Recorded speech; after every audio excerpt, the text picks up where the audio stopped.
Tell me, what did you mean in the title of your book that the Jewish people had been invented? It isn't a provocation. I meant it. I think that the Jewish people was invented.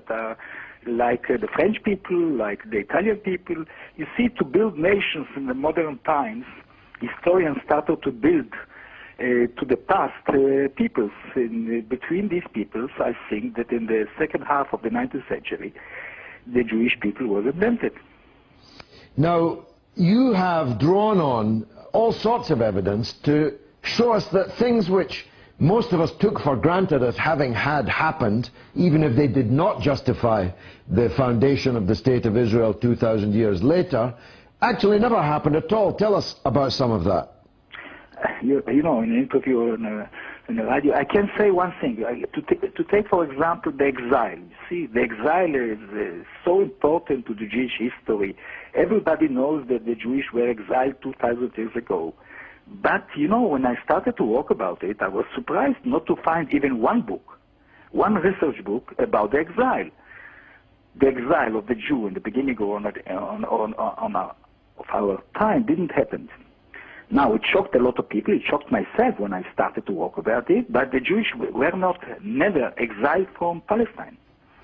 If they were never exiled from Palestine, of course, then ipso facto they have no right of return to Palestine, still less a right to eliminate the word Palestine from the map and scatter its inhabitants across the world. I didn't understand exactly the question. You spoke about the Palestinian today? Yes. Hello? Exactly. No, I think that it was exile of the Palestinian in 48. Yes, this is sure. I was talking about the myth of the exile in the beginning of the area. Indeed, that's my point, that if the Jewish people were not exiled from Palestine, then even their tendentious claim of that exile to justify a return, a right of return, thousands of years later, is necessarily invalid. Yeah, you see, even if the Jewish were exiled 2,000 years ago, I don't know why it is giving rights after 2,000 years to come back. Why 1,000 years is not giving rights and 2,000 is giving rights? You understand? The question for me, from the beginning, wasn't the problem of the historical rights of the Zionists reclaimed for the Jews to come back to Palestine. Even if it was a people, even if it was an exile, I don't believe that historical rights can justify the Zionist colonization. There is not a problem with it. You see? Indeed, I do. Now, tell us some of the other myths that you basically bust in this important book.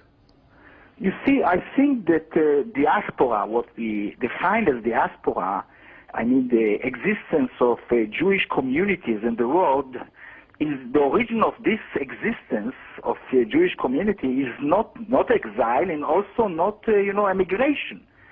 I think that Judaism in the antiquity was a proselyte religion, and most of the Jews came from conversions, massive conversions that started in the antiquity and continued to the Middle Age. Then my conclusion, my book, is to accept, first of all, the fact that Jewishness is a religion and not a people. Secondly, that most of the Jewish in the world are descendants of converted people. I don't think it's a shame to be a descendant of conversion, and I think that most of the Jews in the world are descendants of conversion. Now, in my book, I put it very, very in extreme, to put it against this myth of the Israeli society today, that they define themselves as a kind of an ethnos, you understand? Jewish, most of the Israelis believe that they are a direct descendant of the kingdom of David. You know, it's like, 50 years ago, most of the French believed that they are the descendant of de Gaulle. And the Italians believe that they are descendants of Julius Caesar. I think one of the last people that continue to believe that their ancestors were the Hebrew was the Jew. I mean, they continue to believe in this myth.